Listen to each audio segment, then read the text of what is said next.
Shalom Bapak Ibu, semuanya sehat ya? Ya, puji Tuhan, kita boleh berkumpul.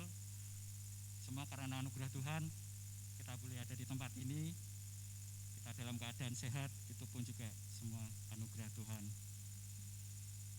Sebelum kita untuk belajar firman Tuhan, mari kita perkatakan pengakuan iman kita.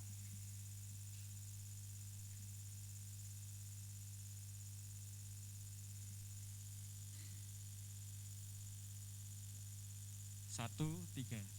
Firman Allah adalah Allah sendiri. Saya bertekad menciptakan hidup saya dengan memperkatakan firman, menggali firman Tuhan setiap hari. Hari ini saya akan belajar firman Tuhan. Saya berjanji pikiran saya dikendalikan oleh Roh Kudus. Hati saya sebagai tanah yang subur untuk benih firman Tuhan. Saya akan menerima yang kekal, yang hidup, yaitu firman Tuhan. Saya akan berubah menjadi sama dengan firman yang saya dengar hari ini dalam nama Tuhan Yesus. Amin. Shalom Bapak Ibu. Semua diberkati Tuhan. Minggu kemarin kita belajar tentang prioritas. Mungkin ada beberapa orang yang kemarin tidak hadir. Siapa yang masih ingat prioritas yang utama urut-urutannya? Niken ingat. Siapa yang masih ingat? Apa Mas? Yang Oke, betul. Nanti dapat bikola Mas. Nyusul. Oke. Prioritas yang pertama, kemarin Pak Rema mengajarkan Tuhan. Terus yang kedua, suami atau istri. Yang ketiga, anak-anak kita. Yang keempat, baru pekerjaan. Dan ini ada kaitannya. Kenapa kita harus memprioritaskan Tuhan yang pertama?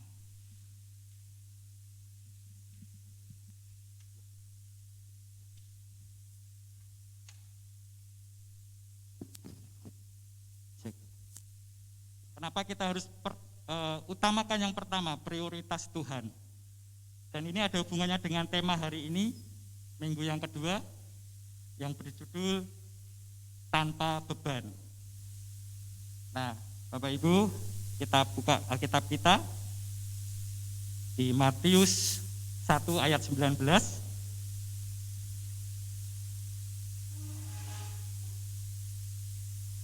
Matius 1 ayat 19.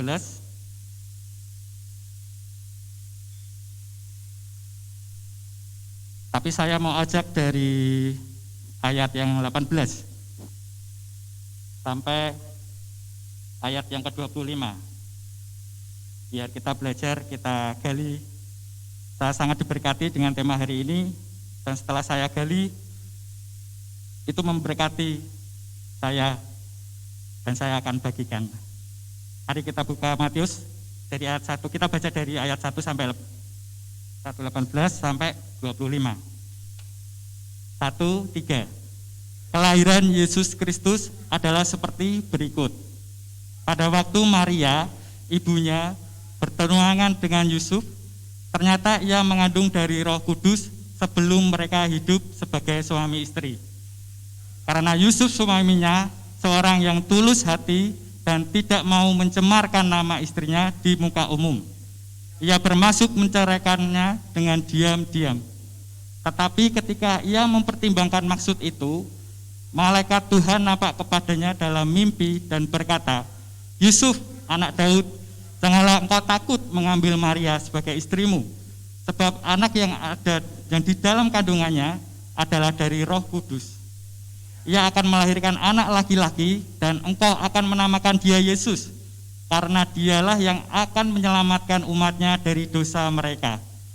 Hal itu terjadi supaya genaplah yang difirmankan Tuhan oleh Nabi, sesungguhnya anak darah itu akan mengandung dan melahirkan seorang anak laki-laki, dan mereka akan menamakan dia Immanuel, yang berarti Allah menyertai kita. Sesudah bangun dari tidurnya, Yusuf berbuat seperti yang diperintahkan malaikat Tuhan itu kepadanya. Ia mengambil Maria sebagai istrinya, tetapi tidak bersetubuh dengan dia, sampai ia melahirkan anaknya laki-laki, dan Yusuf menamakan dia Yesus. Amin Bapak Ibu. Dan kita coba gali yang dari ayat yang ke-19. Karena Yusuf suaminya seorang yang tulus hati dan tidak mau mencemarkan nama istrinya di muka umum, ia bermaksud menceraikannya dengan diam-diam. Bapak Ibu, kita tahu kisah keluarga Yusuf dan Maria ini bagian sudah tahu. Jadi Yusuf dan Maria itu baru tunangan. Kita berada dulu. Ini baru tunangan, belum menikah. Dan diceritakan Mbak Maria ini mengandung. Saya coba membayangkan betapa beratnya waktu itu mungkin Maria kok bisa mengandung. Tetapi karena Maria dapat kasih karunia Tuhan, karena dia dipercaya oleh Allah, dan bukan sembarang orang yang dipilih. Kenapa kok bisa dua orang ini, Yusuf dan Maria? Mungkin Maria waktu itu bingung, Bapak Ibu. Saya mengandung, tetapi tidak ada suami. Saya masih tunangan. Boleh enggak waktu itu Mas Yusuf baru tunangan menceraikan? Sah-sah aja ya Bapak Ibu. Mungkin waktu kalau hari ini lawang sudah menikah aja mengandung, padahal suaminya itu enggak mengaku, bisa menceraikan. Apalagi ini tunangan. Nah, betapa beratnya waktu itu Maria mau menceritakan kepada Yusuf, Mas, aku ngandung, tapi dari Roh Kudus. Di situ saya bisa merasakan seorang Yusuf bisa mungkin waktu itu shock. Orang yang dicintainya mengkhianatinya. Dalam arti, saya tidak bersetubuh dengan dia, tetapi kok bisa hamil.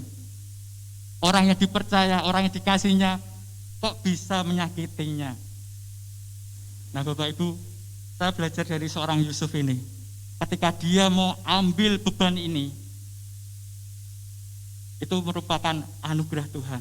Tuhan pilih Yusuf, gak main-main. Nah saya belajar coba, Yusuf itu orangnya apa? Orangnya itu berbuat benar, orang benar, orang yang saleh. Dan dikisahkan, kalau bulan kemarin kita belajar orang yang benar. Orang yang benar itu berarti melakukan perintah Tuhan. Dia mau taat. Dia mau menanggalkan egonya. Dia mau menanggalkan perasaannya demi misi Tuhan yang telah taruh dalam bumi ini. Saya seadanya kalau waktu itu Yusuf menceraikan Maria, mungkin tidak ada Yesus disalib, kita ditebus dosanya, mungkin tidak ada cerita itu Bapak Ibu. Tetapi karena Yusuf mau taat, respon Yusuf ini loh, dia bisa menanggalkan egonya. Dia gak ada beban waktu itu mengambil Maria. Nah Bapak Ibu, ketika Maria didatangi malaikat Gabriel, engkau sedang mengandung anak laki-laki dan engkau akan menamai dia Yesus. Mungkin waktu itu Maria kaget juga. Dan hatinya mungkin, Tuhan, kok ngene ya? Aku itu apa layak? Tetapi karena Maria hanya hamba Tuhan, ya wis, aku tak manut. Kalau itu yang mau Tuhan pilih aku hanya mau taat. Nah Bapak Ibu, hari ini kita akan belajar banyak hal. Ketika saya mau membaca ayat ini per ayat Bapak Ibu, figur dua orang Yusuf dan Maria itu mempunyai kasih dan ketulusan. Seperti tema besar bulan ini, kasih dan ketulusan. Dan itu ada di dalam keluarga. Dan bulan-bulan ini kita akan membahas tentang keluarga. Nah Bapak Ibu, ada 3 poin yang saya bagikan, yang saya dapatkan. Yang pertama, tanpa beban karena ada kasih dan ketulusan.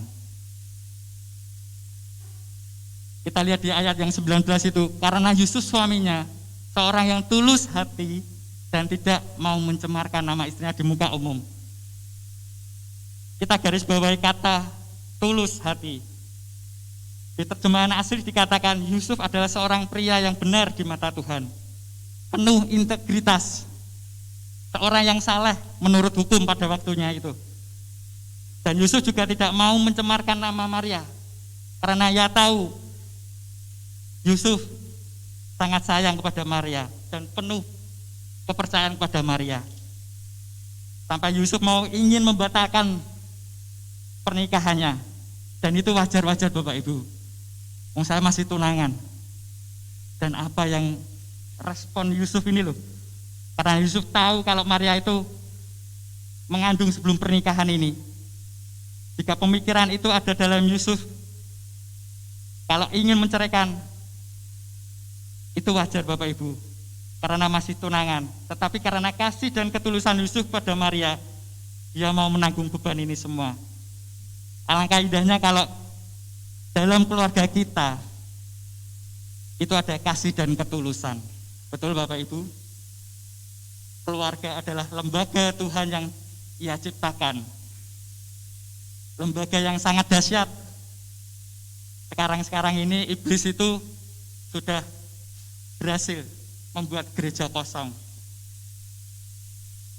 Dan target yang selanjutnya, dia ingin membuat keluarga itu tidak harmonis. Keluarga yang cerai.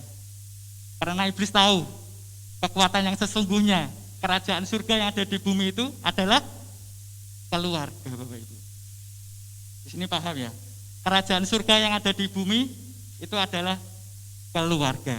Jadi kalau kita paham benar arti sebuah keluarga, itu akan mendatangkan yang dahsyat kalau kerajaan surga ada di keluarga kita. Nah, gimana kita bisa merasakan kerajaan surga itu? Ya di keluarga kita masing-masing. Kita pasti mendengarkan curhat-curhat teman-teman kita. Wah, di rumahku kayak neraka. Pasti ada ya. Saya pernah dapat curhatan seperti itu, teman-teman. Wah, teman saya SMA. Wah, aku tak minggat wae. Wong tuaku bertengkar terus. Neng omah hawane panas kok neraka gitu. Nah, Bapak Ibu, saya mau tanya, siapa yang menciptakan kerajaan surga dalam keluarga? Siapa ya? Siapa yang harus menciptakan dulu? Ayo, siapa? Yus. Dari siapa dulu? Ya. Oh. Tak buka semuanya dulu.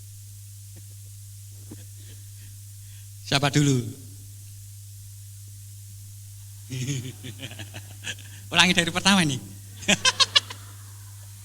Ya, pertanyaannya, siapa yang menciptakan dahulu kerajaan surga di bumi ini, di dalam keluarga kita? Tugas siapa? Saya. Tidak usah menuntut Bapak Ibu. Kalau kita adanya menuntut, tidak bakal terjadi. Nah, Bapak Ibu, kalau kita sadar keluarga itu adalah kerajaan surga yang ada di bumi, maka tugas kita sebagai suami dan istri untuk menjaga keharmonisan, untuk menjaga kasih yang tidak hambar, ketulusan yang mulai hambar. Dan saya mohon Bapak Ibu, ini adalah kunci keberhasilan dalam keluarga. Ketika kita mendatangkan Tuhan dalam keluarga kita, kerajaan Allah hadir di dalam tengah-tengah keluarga kita, pasti keluarga kita akan menjadi berkat buat sekitar. Amin Bapak Ibu. Nah Bapak Ibu, yang kedua saya catat di sini, tanpa beban, karena ada hubungan dan penundukan dengan Tuhan. Tadi di ayat 20 coba Mbak. Tetapi ketika ia mempertimbangkan maksud itu, malaikat Tuhan nampak kepadanya dalam mimpi dan berkata, Yusuf anak Daud, janganlah engkau takut mengambil Maria sebagai istrimu, sebab anak yang di dalam kandungannya adalah dari Roh Kudus. Nah, Bapak Ibu, saya belajar di sini, ketika kita ada hubungan dengan Tuhan, dipastikan kita akan ada penundukan, dan Tuhan itu akan hadir di tengah keluarga kita ketika kita ada suatu beban, suatu masalah. Dan Yusuf didatangi seorang malaikat untuk meneguhkan Yusuf, karena Yusuf waktu itu ada kebimbangan, ambil enggak ya, ambil enggak ya. Ketika kita melibatkan waktu itu Tuhan dalam hidup keluarga kita, kita akan menjawabkan, kita akan mendapat jawaban yang benar di dalam Tuhan. Karena di dalam Tuhan kita tahu firman itu yang memerdekakan kita. Amin Bapak Ibu.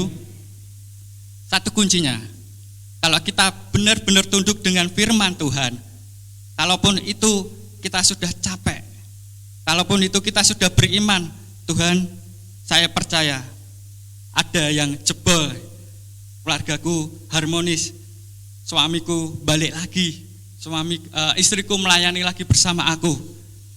Pasti kalau kita melibatkan Tuhan dalam hidup kita, pasti ada ketaatan, penundukan firman Tuhan, maka itu akan memerdekakan kamu. Gambarannya seperti ini Bapak Ibu.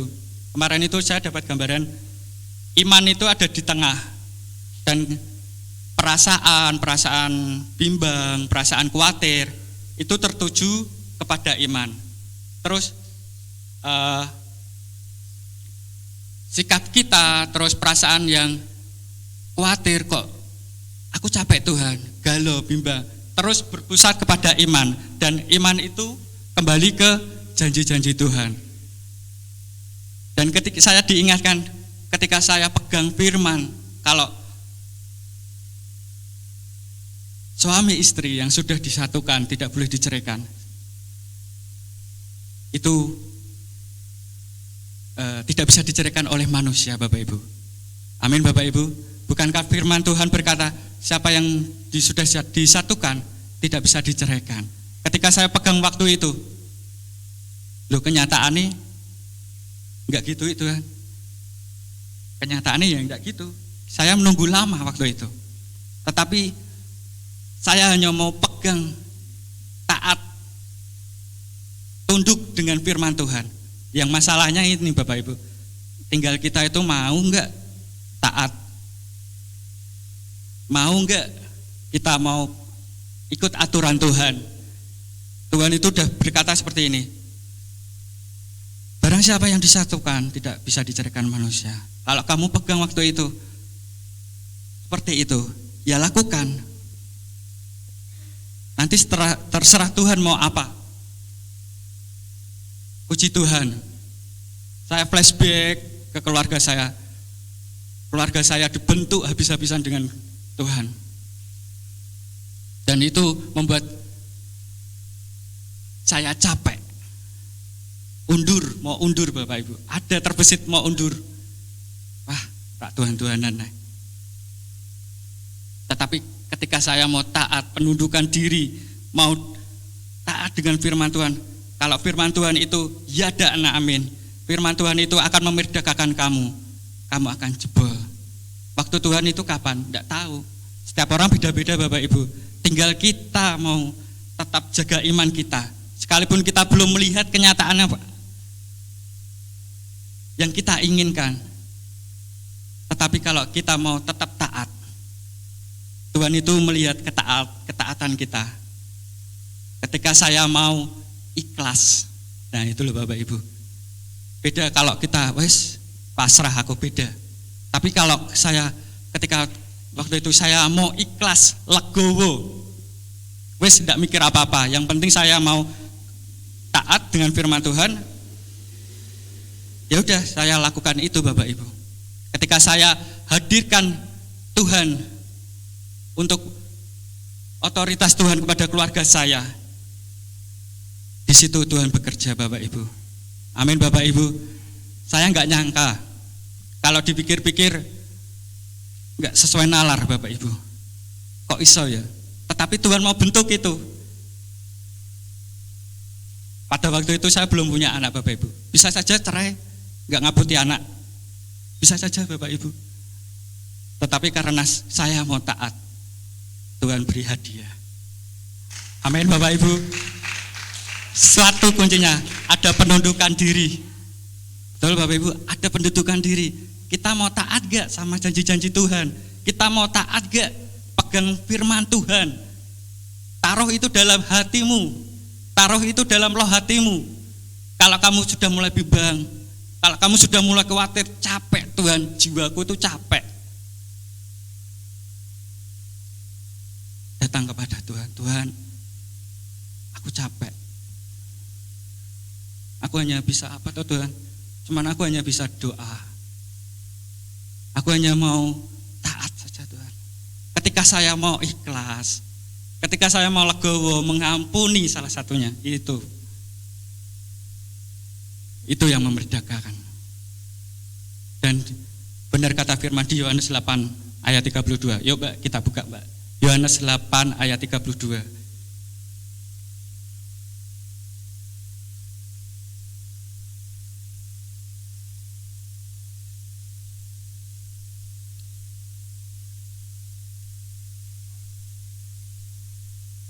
Yohanes 8 ayat 32, saya bacakan Bapak Ibu.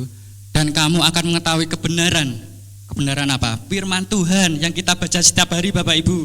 Kalau kita enggak baca, enggak mungkin, mustahil kalau kita dengar suara Tuhan. Yang ada suara, mungkin suara manusia yang di sekeliling kita. Wes, kamu cerewet golek yang lain. Bisa saja Ibu.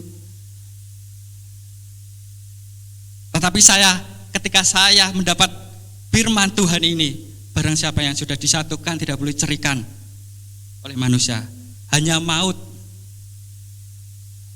Betul Bapak Ibu? Hormatilah ayah ibumu. Nanti kita bahas lagi. Nah, yang kedua tadi Bapak Ibu, tanpa beban karena ada penundukan. Yang satu tadi kita bisa belajar karena ada kasih dan ketulusan dalam keluarga kita. Tanamkan itu Bapak Ibu. Kita itu bisa kok dialarm. Kalau kita sudah mulai adem-adem gitu, kasih kita kepada istri, kepada suami, kita tuh ada sign, karena kita itu ada ikatan batin. Sekali lagi Bapak Ibu, ikatan batin, bukan ikatan cinta. Ikatan batin. Kalau sudah yang disatukan, beda kalau masih pacaran. Kalau sudah disatukan, dua menjadi satu. Satu ditambah satu sama dengan berapa Ibu? Satu, betul. Tepuk tangan buat Ibu. Kalau matematika 1 tambah 1 sama dengan 2. Jadi itu cari istri lagi itu. Cari suami lagi. Tapi 1 tambah 1 menjadi 1. Matematikanya Tuhan Bapak Ibu.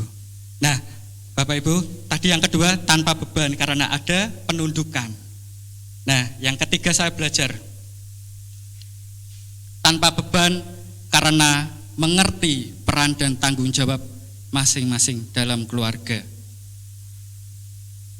Di keluarga itu ada suami, istri, anak-anak.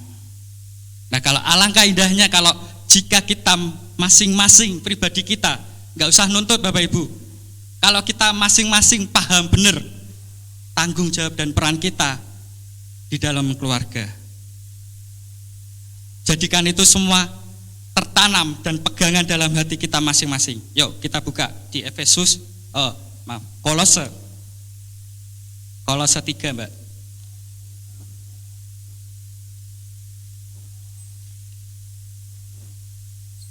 Kolose 3 mulai ayat yang 18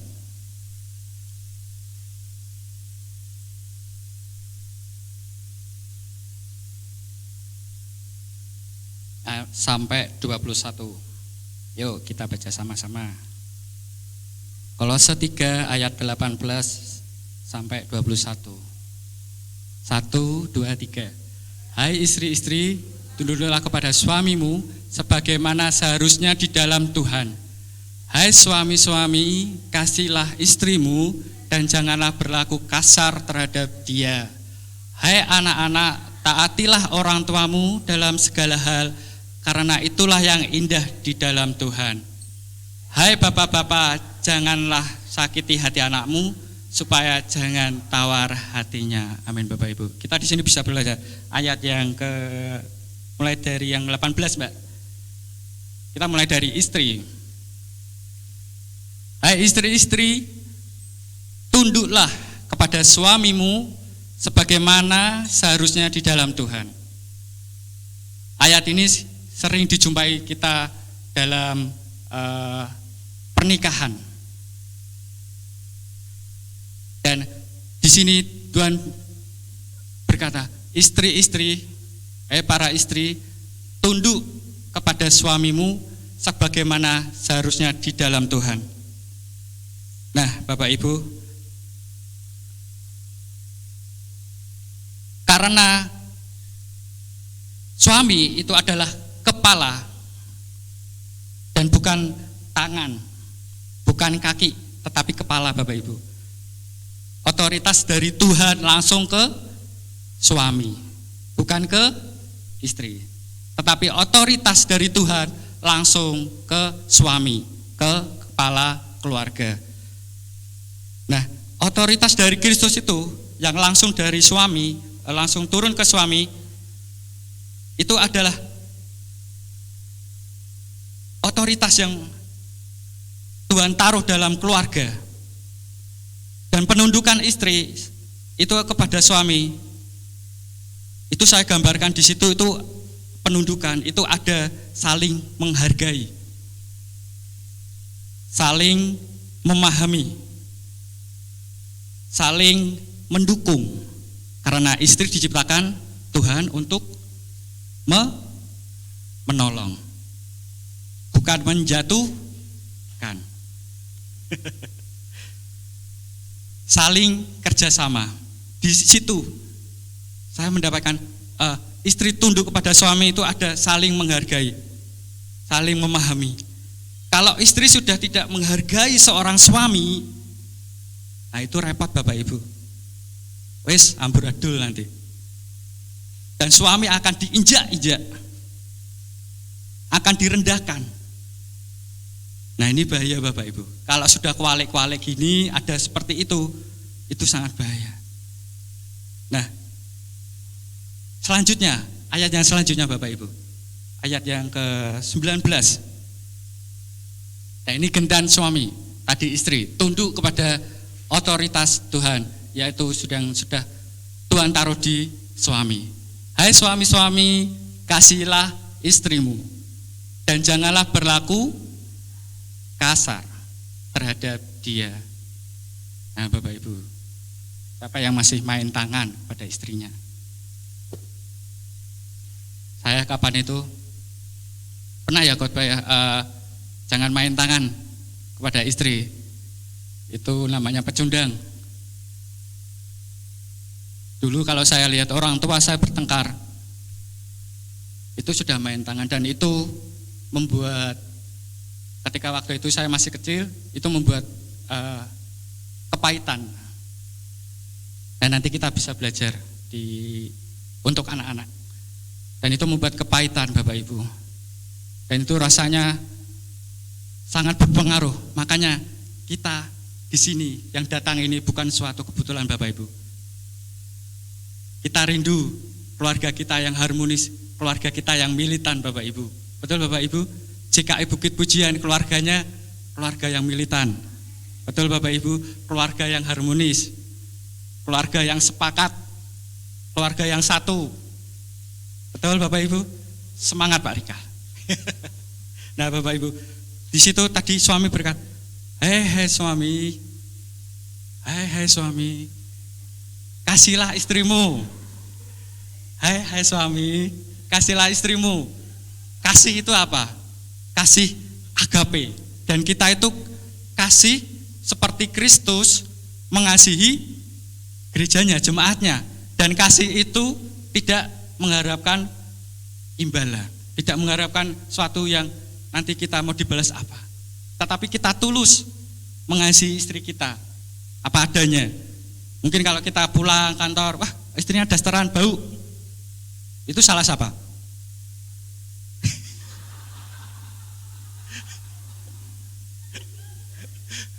Makanya tidak heran ya Bapak Ibu ya, ada di luar gitu mungkin, wah kalau di kantoran, kalau cewek-cewek itu mungkin sekretaris, siti-siti udah ada istri, di rumah mungkin dasteran, pulang-pulang kok mampu tuh mah, tapi puji Tuhan istri saya tidak mampu, bebas.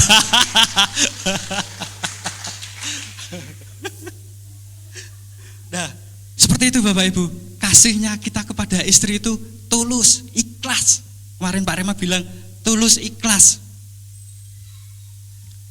Kasih yang tidak mengharapkan kembali. Ibaratnya itu seperti Kristus mengasihi jemaatnya, rela berkorban. Nah Bapak Ibu, selanjutnya kita baca ayat 20.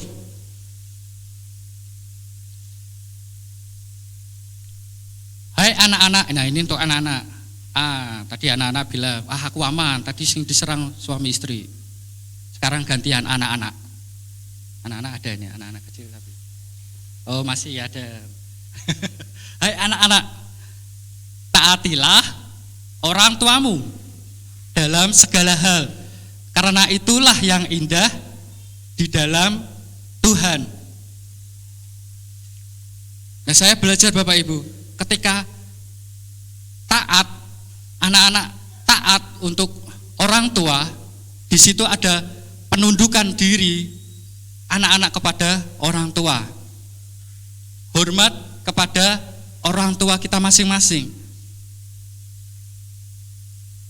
Kalau anak-anak sudah bergudul, tidak mau aturan yang dibuat di dalam keluarga, ya udah, anak-anak mungkin banggel gitu. Tetapi coba anak-anak taati orang tuamu dalam segala hal, karena itu yang diinginkan Tuhan, karena itu yang menyenangkan Tuhan.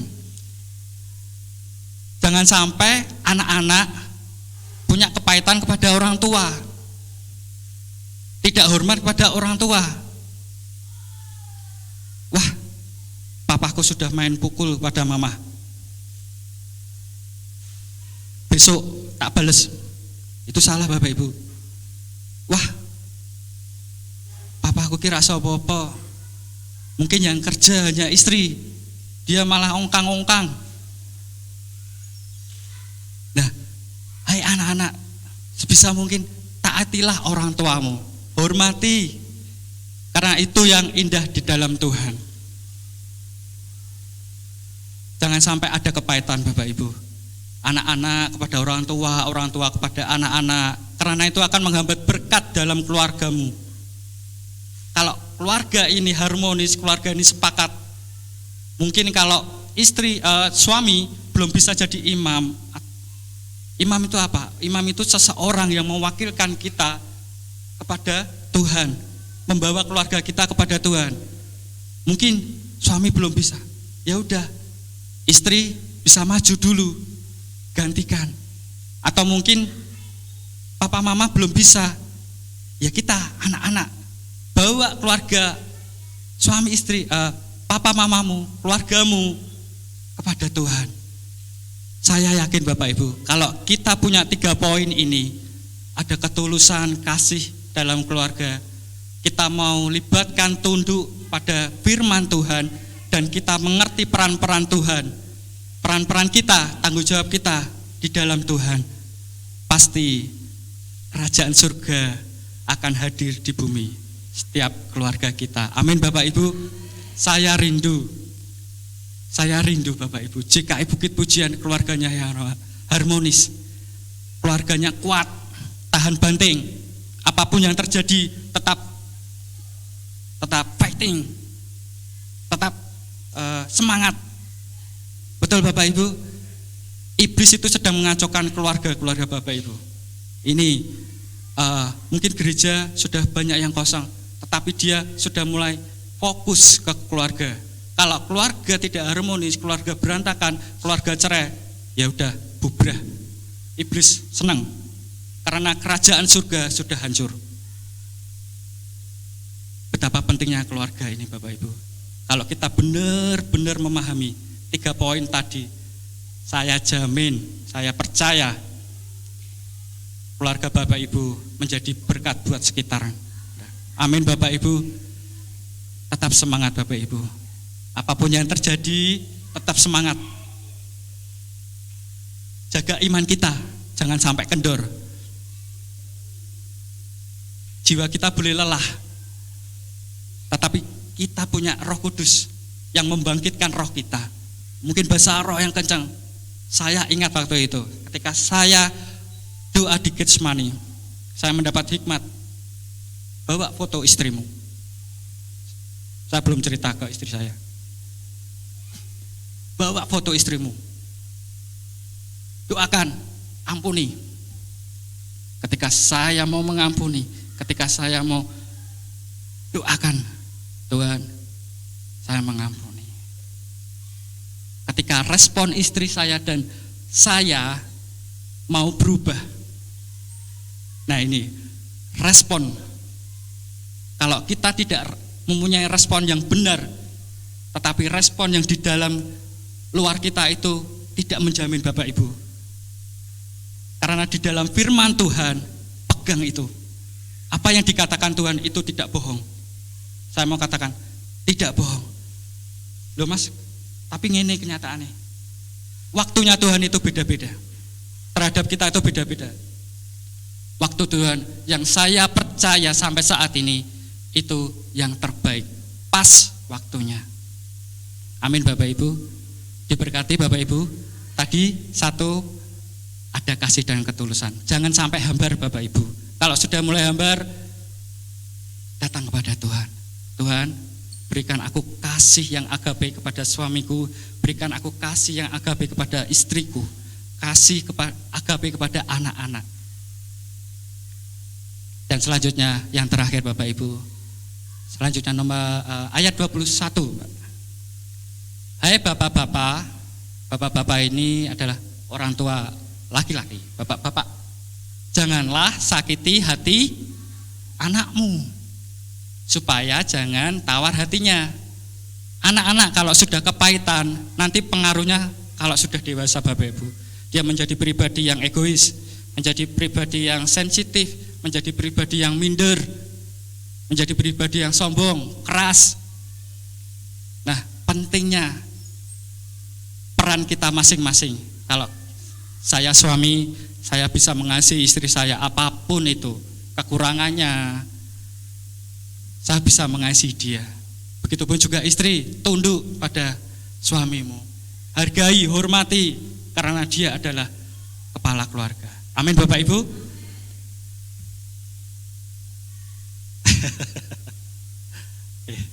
Mungkin itu yang bisa saya sampaikan, saya bagikan. Saya percaya, mari GKI Bukit Pujian punya keluarga yang militan. Amin. Semangat.